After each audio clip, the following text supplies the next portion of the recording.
Notre cursus scolaire à Ziguinchor a fait de nous des Casamançais de cœur tant notre intégration était de qualité.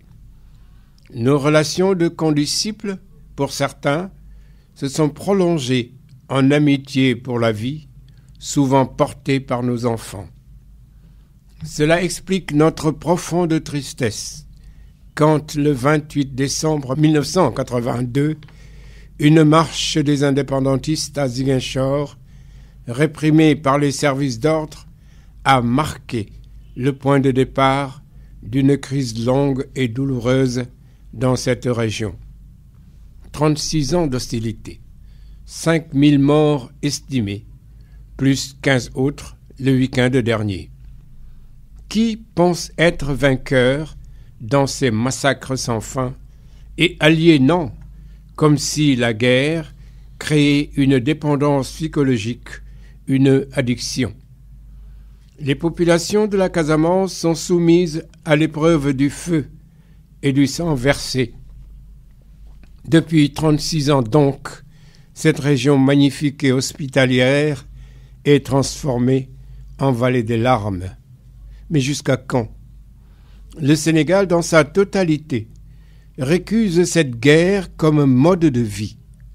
Nous savons que l'inégal niveau de développement entre la Casamance et le nord du Sénégal est une des raisons de pourrissement de ce conflit de géopolitique interne. Ajoutons quand même que l'élément d'exacerbation est en fait de la nature. La partie sud du Sénégal est enclavée.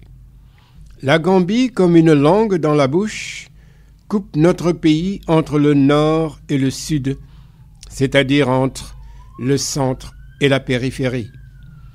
S'y ajoute le règne dans ce pays du dictateur Yahya Jammeh, qui plus de 2 décennies durant a joué un jeu macabre aussi bien sur la guerre que sur la mobilité des Sénégalais du sud au nord, du nord au sud.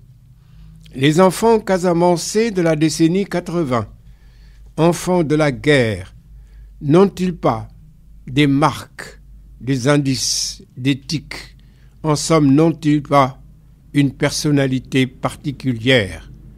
Qu'ont-ils fait pour mériter de naître, de grandir et de ne connaître que les maquis, les enlèvements, l'initiation aux armes, tirer et tuer?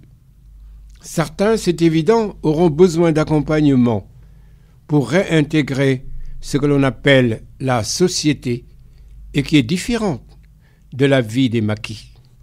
C'est un devoir urgent et commun des auteurs et acteurs de la guerre, c'est-à-dire les rebelles, les militaires, les autorités politiques, mais aussi les autorités religieuses, de réhabiliter cette frange immergée de force dans la violence leur vie durant. Je suis en train d'anticiper, je le sais, mais je l'espère surtout pour la Casamance, pour le Sénégal.